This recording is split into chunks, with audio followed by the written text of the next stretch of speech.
My name is Emily Carter. I'm 31 years old. Before I met my husband, I thought betrayal was loud. I thought it came with shouting, slammed doors, something sharp enough that you could point to it later and say, there. That's when everything broke. I didn't know it could be quiet. I didn't know it could live on the internet, in paragraphs written by someone who already decided how the story ends. The first time I saw his name, it wasn't in person. It was in a comment thread. Hundreds of strangers dissecting a man they had never met, calling him cold, calling him selfish, calling him a father who walked away from his children like they were nothing. Daniel Price, my husband. Back then, he was just a name attached to a story I didn't fully read. I scrolled past it, closed the app, forgot about it. Or at least, I thought I did. I met Daniel 2 months later, not in a bar, not through friends, not on some app where people pretend to be more interesting than they are. A laundromat. Tuesday afternoon, half the machines out of order, the air thick with detergent, and the low hum of dryers spinning things clean. He was folding shirts like they mattered, every edge lined up, every movement deliberate. I was doing the opposite, stuffing everything into a basket like it had personally offended me. He glanced over once, then again. Then he said, "That's going to wrinkle." I didn't look up. Everything I own is wrinkled. It's a lifestyle. There was a pause, then a quiet laugh. Not loud, not easy. Careful, like it had been a long time since he'd used it. We talked for 40 minutes while our clothes dried. About nothing important. Work. Weather. Why laundromats always feel like temporary spaces. He told me he was a carpenter. Custom cabinetry, fine woodwork. He didn't say much else. But there was something about him. Something heavy. Like he was carrying a life he hadn't set down yet. When he asked for my number, I hesitated. Not because I didn't want to give it. Because I had the strange feeling that saying yes meant stepping into something I didn't understand. I gave it anyway. He called the next day. Not texted. Called. His voice was different over the phone. Quieter. Like he was testing the space between us before committing to it. We went on 4 dates before he told me anything real. 4 dates of careful conversations. Of doors opened before I reached them. Of a man who never once checked his phone while I was speaking. On the 5th date, I asked, "Daniel, where did you come from?" He went still. Not defensive. Not angry. Just still. He set his fork down slowly, like sudden movements might break something fragile in the air between us. Then he looked at me. Really looked. And said I had a wife. A pause. 2 kids. Another pause. A house I built with my own hands. His voice didn't shake. But something underneath it did.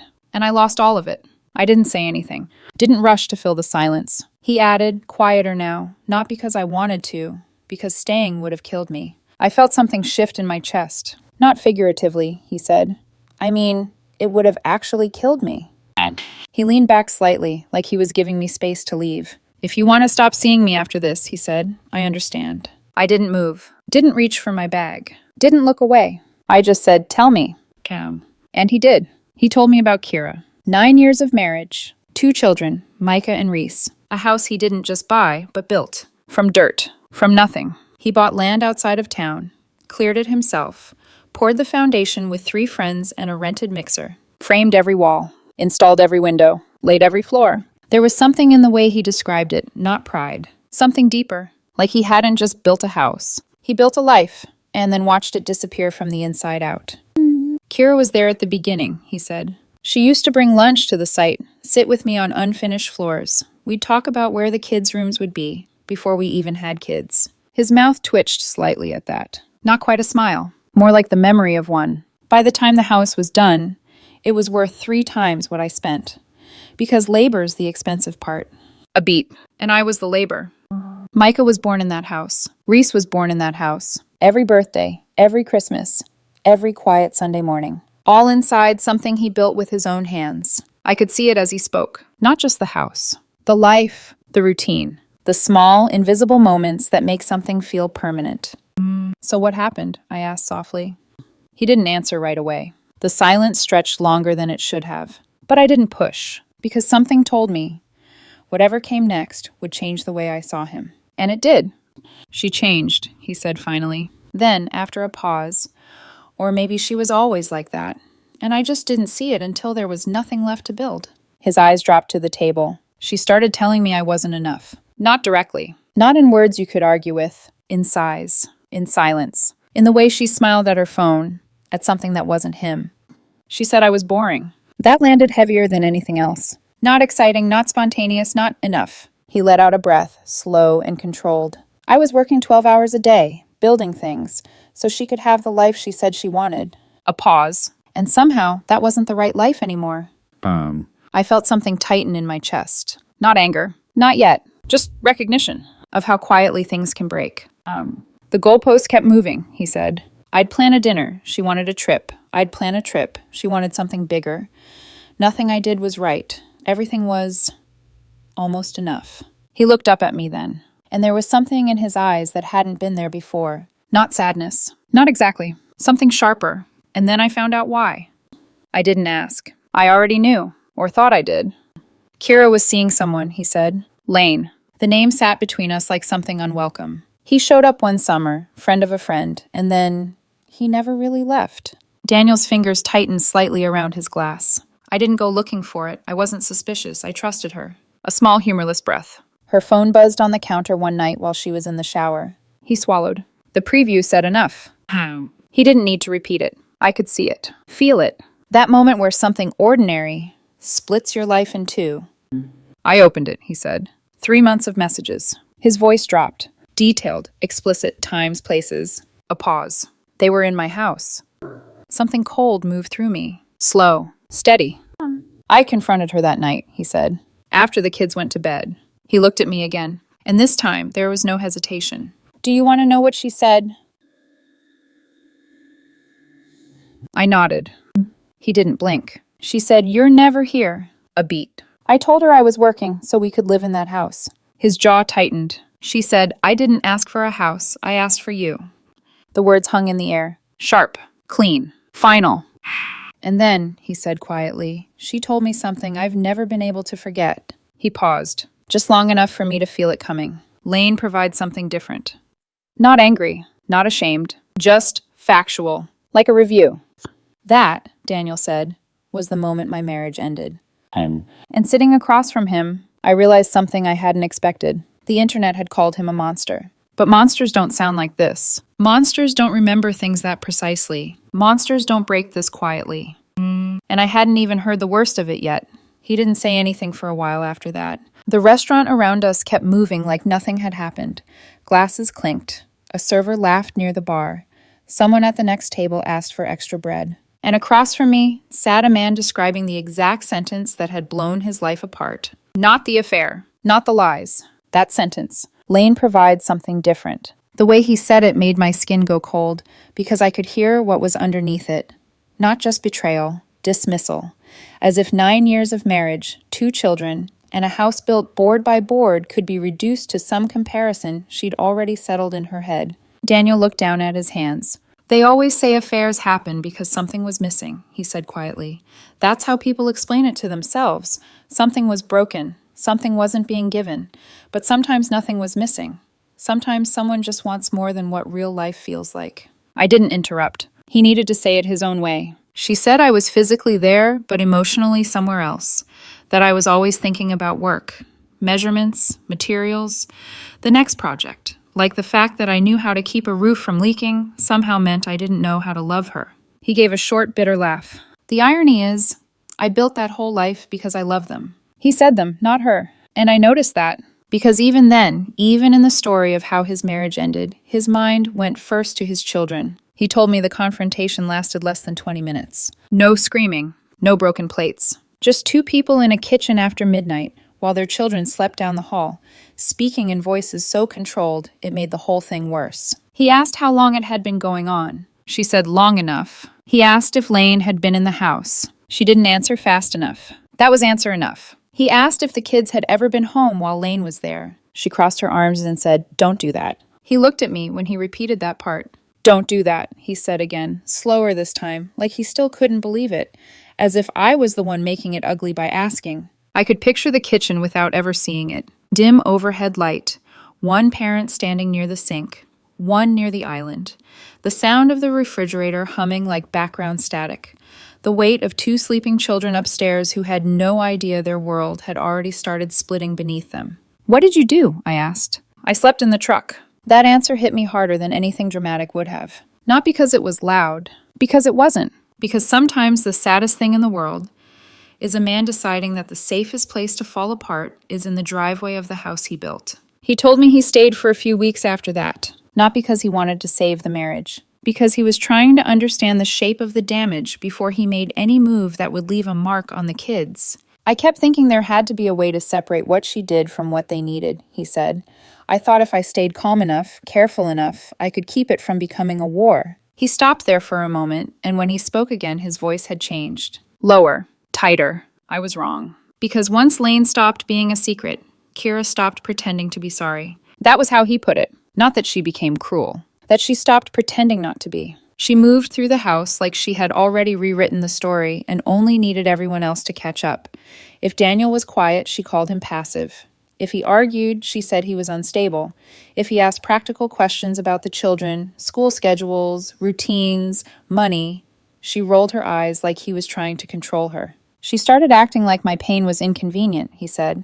Like the only thing worse than betraying me was having to listen to me be hurt by it. I felt anger then, clear and immediate. But he kept talking in that same measured voice, like anger was too expensive a luxury to spend on a memory. He filed for joint custody as soon as the divorce process began. Not out of revenge, not to punish Kira, because he wanted his children. He had records, income statements, school pickup logs, photos, documentation that he coached Micah's soccer team, built Reese's playhouse, took them to pediatric appointments when he could get off work, did bedtime stories, pancakes on Sundays, bath nights, grocery runs, all the invisible labor people love to ignore when they decide which parent matters more. I thought facts would matter, he said. That line stayed with me. Not because it was dramatic, because it sounded like something a lot of broken people discover too late. He hired a lawyer. Kira hired one too, and according to Daniel, hers understood something before his did. That family court is not just about what happened.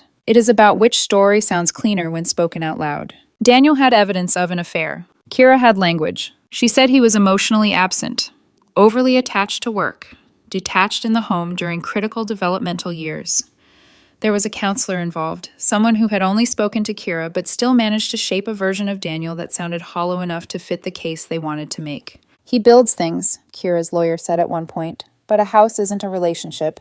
When Daniel repeated that to me, I saw his jaw tighten the way it still did whenever something cut close to the bone. Because how do you explain to a room full of strangers that every stud in a wall, every paycheck, every late night, every repaired cabinet hinge, every soccer cleat tied at the door, every packed lunch, every winter morning spent warming up the car so your children don't shiver in the back seat? How do you explain that those things are love too? You can't. Not neatly. Not in a courtroom built for summaries. The judge awarded Kira primary custody. Daniel got every other weekend and Wednesday evenings. When he told me that part, he didn't sound angry. He sounded embarrassed by his own hope. I remember walking out thinking, okay, it's not what I wanted, but it's still enough to stay close, enough to matter, enough that they'll know I'm here. He looked down. It wasn't enough, because the custody order was only the beginning. Kira started canceling. At first, the excuses sounded plausible. Micah has a fever. Reese has a birthday party. They're tired. They have plans. It's not a good weekend. Then the excuses got thinner. The kids don't want to come. Micah says it's boring at your apartment. Reese cried when I mentioned it, so I'm not forcing her. He kept a log. 37 scheduled visits in 14 months. 19 canceled or obstructed. 19. Not half in theory, half in reality. Half in actual Wednesdays, where he bought groceries they never ate and waited in parking lots they never arrived at. Half in weekends where he made space for them in a home that stayed quiet. He went back to court, filed contempt. The judge warned Kira. She complied just long enough to look cooperative, then started again.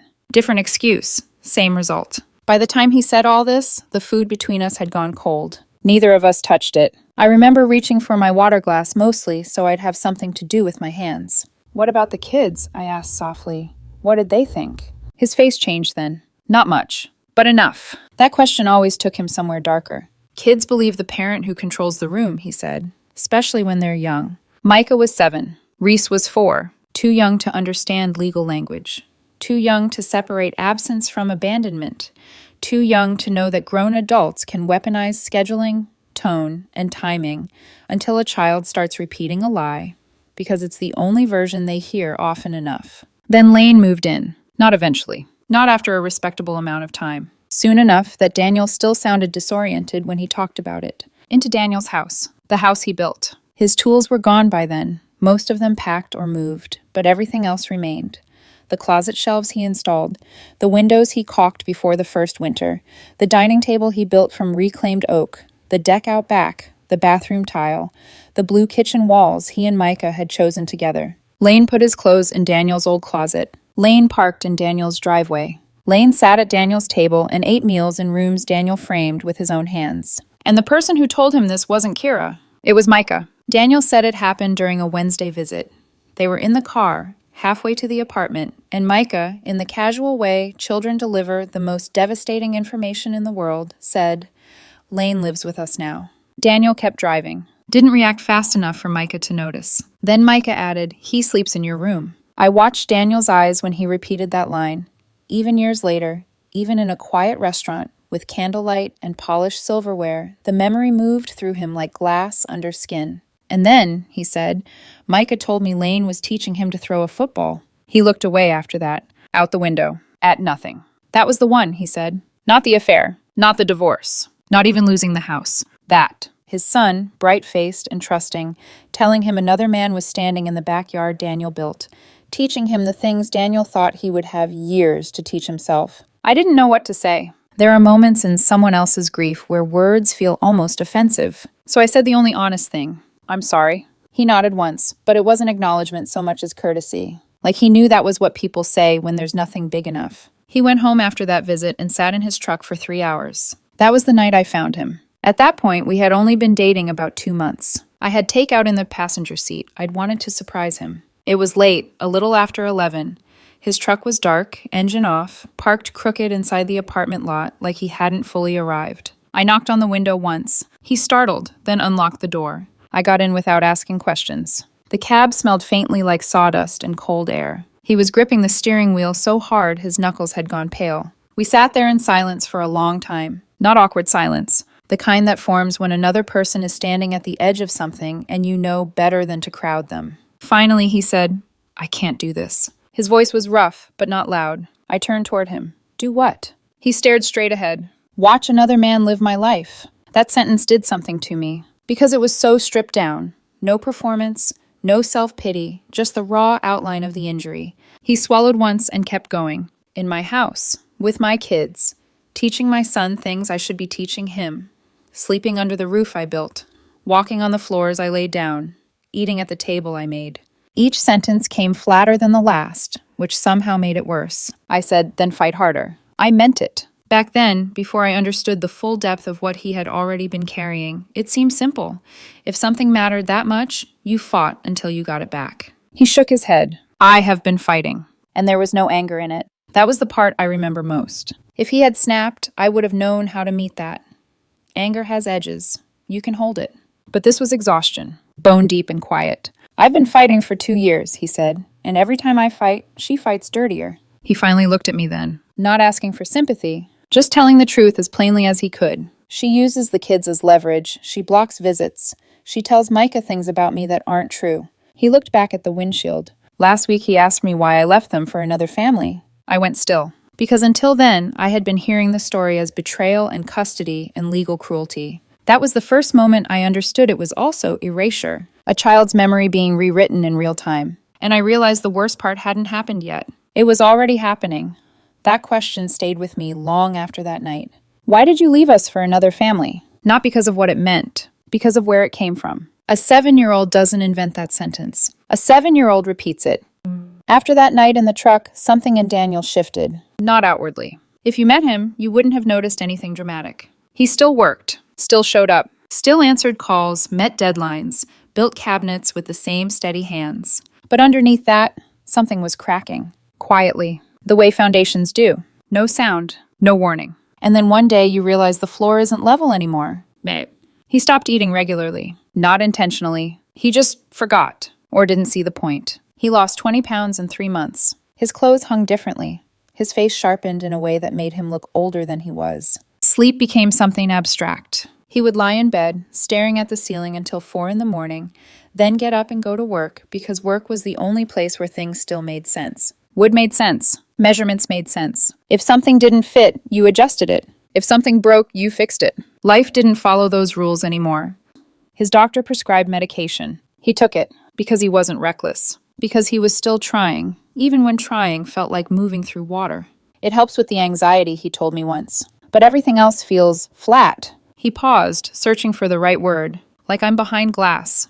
I can see everything. I just can't touch any of it.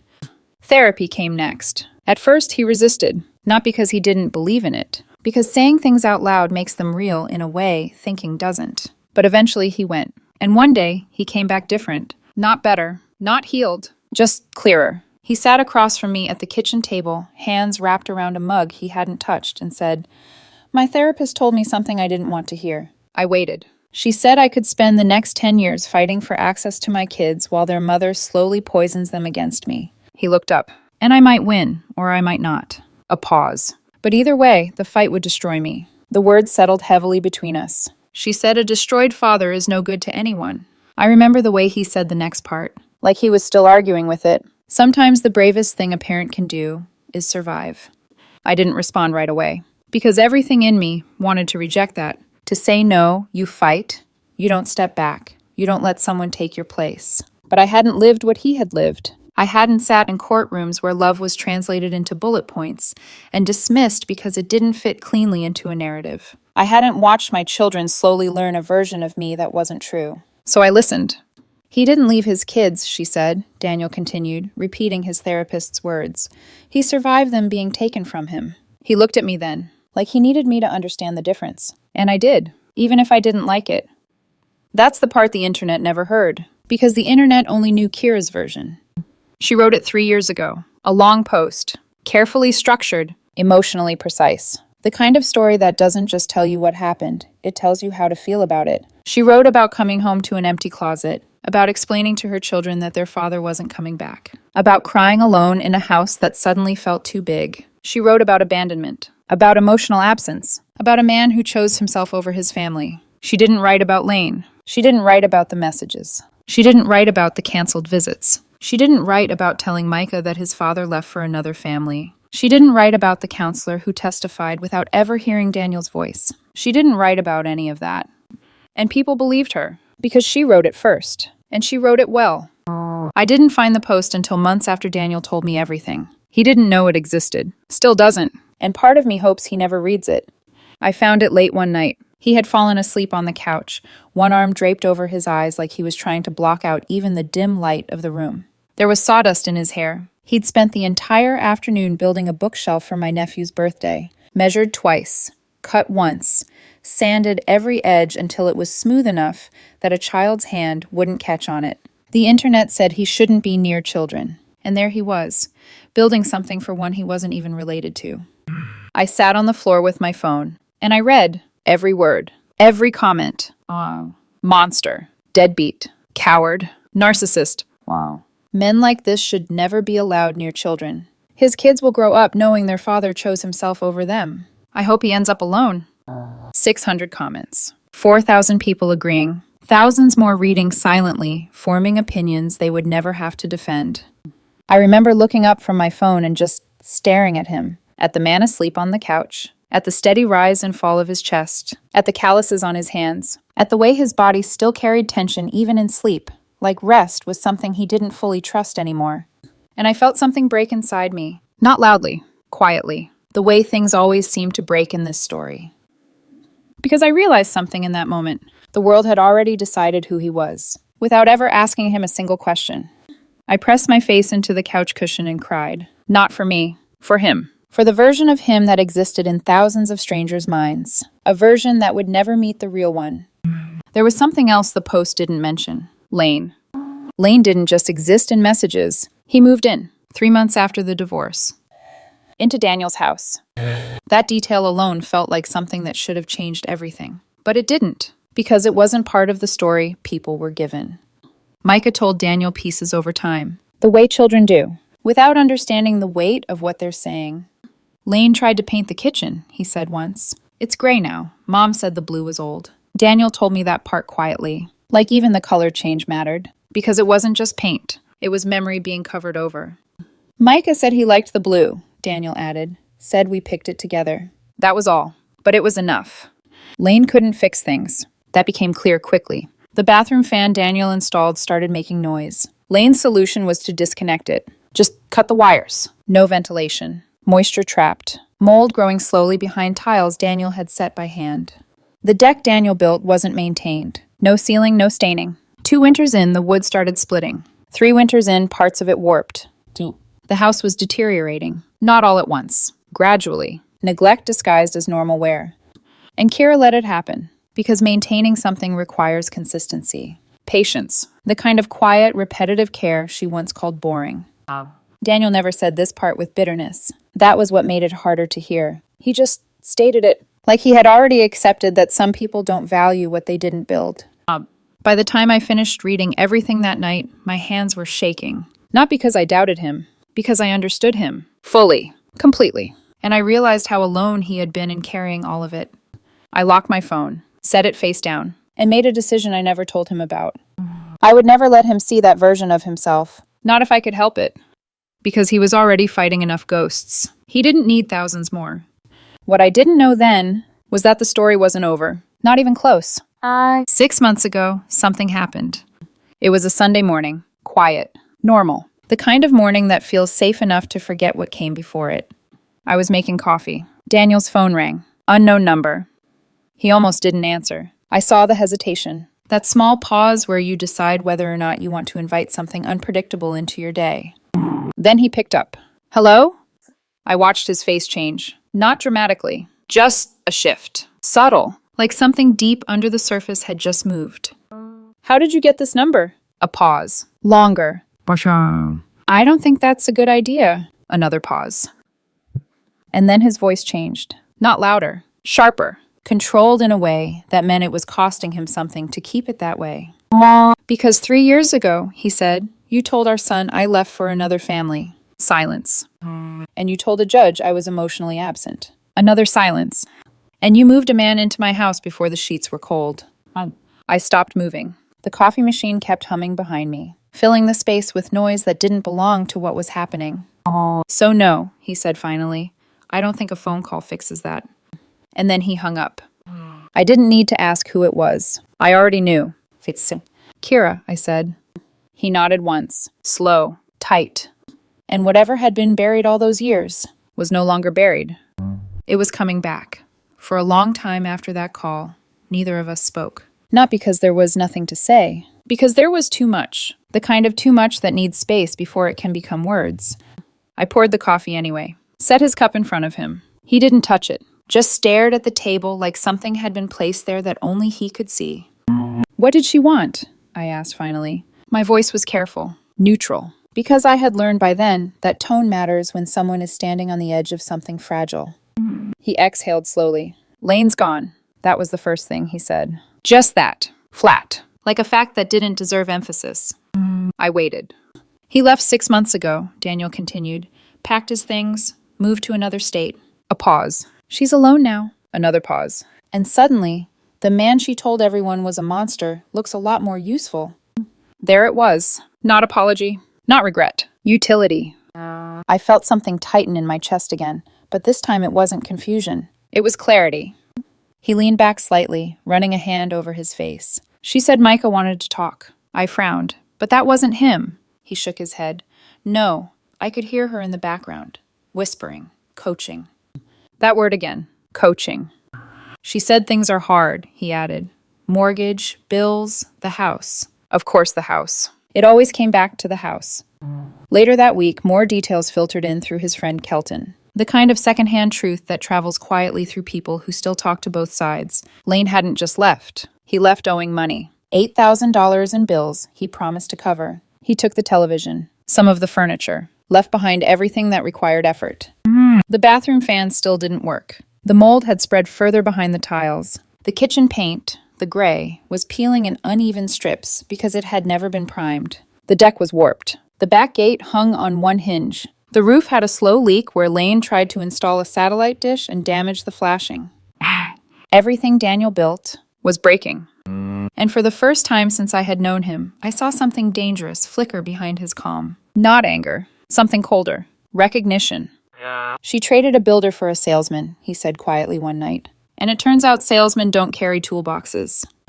I looked at him then, really looked, at the man who had been called boring, too steady, too predictable. And I understood something I hadn't fully grasped before. Some people don't realize the value of what they have until the absence becomes expensive.